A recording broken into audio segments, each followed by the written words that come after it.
L'histoire des blindés soviétiques commence sous le signe de la vitesse. Dans les années 1930, l'URSS investit massivement dans une vision mécanisée de la guerre qui mise sur la mobilité plus que sur la confrontation frontale. Le char BT, le char à grande vitesse, incarne cette vision stratégique. C'est un engin léger, rapide et audacieux, inspiré des travaux de l'américain Walter Christie. Capable de rouler à plus de 70 km/h et de se passer de ses chenilles, il reflète une ambition, frapper l'ennemi avant qu'il n'ait le temps de se défendre. Mais très vite, l'expérience du feu vient corriger cette vision. La guerre d'Espagne, puis les combats en Mongolie contre les forces japonaises mettent en évidence les limites d'un tel modèle. Faiblement protégé, mal utilisé, vulnérable aux feux ennemis, le BT échoue à imposer sa loi sur le champ de bataille. À cette désillusion tactique répond une transformation radicale, celle du T-34, char moyen révolutionnaire qui abandonne la vitesse pure au profit d'un équilibre inédit entre mobilité, feu et protection. Ce basculement entre le culte de la vitesse et la recherche d'une invulnérabilité relative marque la naissance de deux doctrines concurrentes au sein de la pensée militaire soviétique. D'un côté, la manœuvre éclair incarnée par les BT, de l'autre, l'assaut blindé hautement résistant des T-34. Ensemble, ces deux modèles vont structurer durablement l'évolution des chars soviétiques, entre rupture technique et continuité doctrinale. Le programme BT commence au début des années 1930. L'URSS acquiert alors deux exemplaires d'un char rapide américain conçu par Walter Christie. Ce modèle fascine les ingénieurs soviétiques, qui y voient l'outil idéal pour mener des opérations de pénétration profonde. Le concept du BT repose sur la vitesse extrême, la capacité à se déplacer aussi bien sur chenilles que sur roues, et une architecture simple, propice à une production de masse. Le BT-2 est le premier modèle, suivi du BT-5 puis du BT-7. Ces chars légers sont construits autour d'un canon de 45 mm, d'un moteur à essence et d'un blindage très mince, conçu uniquement pour résister à la mitraille et certainement pas à l'artillerie. En 1936, la production du BT-7 a atteint plus de 1000 exemplaires, signe de l'importance accordée à ce concept dans l'arsenal soviétique. Mais le BT est plus qu'un véhicule, il est un instrument doctrinal. Il s'inscrit dans la stratégie soviétique d'attaque en profondeur visant à exploiter une brèche dans le dispositif adverse pour semer la désorganisation à l'arrière. L'attaque en profondeur repose sur une mobilité supérieure à celle de l'adversaire. Le BT devient le symbole de cette volonté de rupture brutale, de percée éclair, d'enveloppement rapide. Il n'est pas un char de duel, mais un outil de chaos. Cependant, cette ambition se heurte rapidement à la réalité du combat. En Espagne, lors de l'attaque de Fuentes del Ebro, les BT-5 engagés subissent de lourdes pertes. En 1939, à Khalkhin-Gol, les BT montrent à nouveau leur faiblesse. Leur blindage est percé par l'artillerie japonaise, les moteurs à essence prennent feu et leur silhouette haute les rend vulnérables aux tirs. Surtout, leur emploi isolé, sans coordination avec l'infanterie ou les reconnaissances, les condamne à l'échec. À la veille de l'opération Barbarossa, l'armée rouge dispose encore de plusieurs milliers de BT, mais leur conception est déjà dépassée. La vitesse pure ne suffit plus. Les leçons des premières batailles, dans les steppes comme en ville, imposent un nouveau paradigme. Survivre d'abord, frapper ensuite.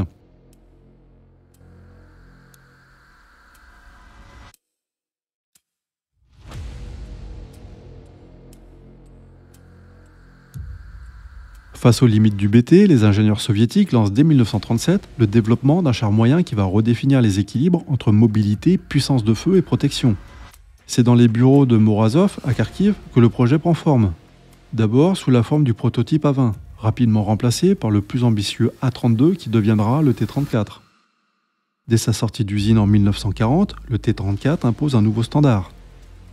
Son blindage incliné à 60 degrés, son canon F-34 de 76,2 mm, sa suspension Christie et son moteur diesel V2 en font un engin redoutable. Il est conçu pour affronter les chars ennemis, percer les défenses, résister au feu et poursuivre sa progression. C'est un char d'assaut, pas un éclaireur.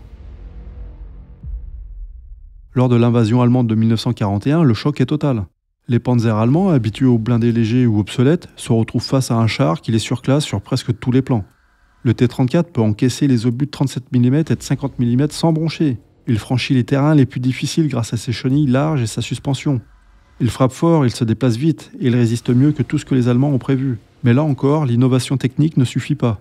Mal utilisés, dispersés, souvent sans radio ni coordination, les T-34 sont neutralisés par des erreurs tactiques.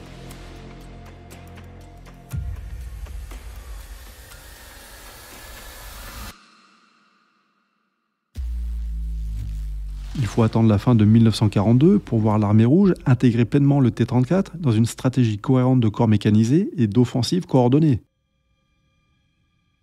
Avec le T-34-85, introduit en 1944, le char gagne en puissance de feu et en protection. La nouvelle tourelle accueille un canon de 85 mm.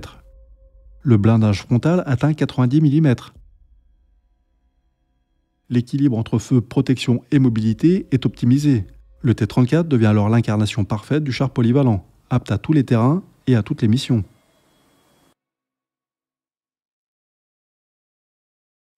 Les chars BT et le T-34 ne sont pas seulement des objets techniques et industriels, ils sont également l'incarnation d'une doctrine. Les chars BT incarnent une stratégie de percée rapide, de manœuvre éclair, de guerre de mouvement à outrance. Le T-34 incarne quant à lui une approche plus intégrée, celle du choc mécanisé, de la résistance au feu, de la supériorité tactique sur le long terme. Cette dualité traverse toute l'histoire des blindés soviétiques. Les BT, en valorisant la vitesse, expriment une foi dans la surprise, dans l'élan offensif, dans la dislocation des arrières ennemis. Le T-34, en plaçant le curseur haut sur la protection, montre une prise de conscience. La guerre moderne impose de survivre pour agir. Mais en réalité, les deux modèles sont les deux faces d'une même pièce. Le T-34 conserve la mobilité héritée du BT. Il en reprend la suspension et le moteur diesel V2 qui prend en compte les premiers enseignements des BT. Même la doctrine d'exploitation en profondeur n'est pas abandonnée. Elle est simplement adaptée aux contraintes du front et à l'évolution de la guerre. En ce sens, le T-34 ne nie pas le BT, il le dépasse. Il conserve sa logique de mouvement, mais en l'intégrant à une stratégie plus large, fondée sur la coordination d'armes, sur la résilience technique et sur la production de masse.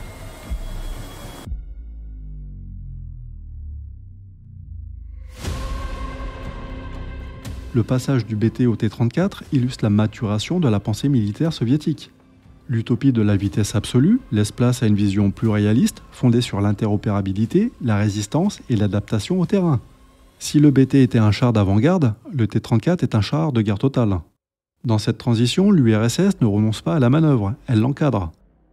De la même manière, elle ne renonce pas à la surprise, elle la combine avec la puissance de feu.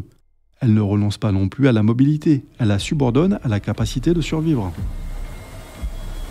Le T-34 est produit à plus de 80 000 exemplaires. Il deviendra l'ossature de l'armée rouge. Il inspirera toute une génération de chars dont le T-54, le T-55 et le T-62. Mais il ne faut pas oublier que tout commence avec le BT.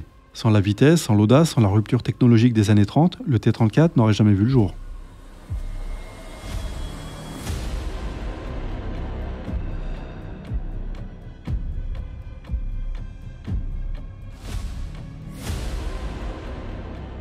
Dans le prochain épisode, nous évoquerons le duel entre massification et spécification.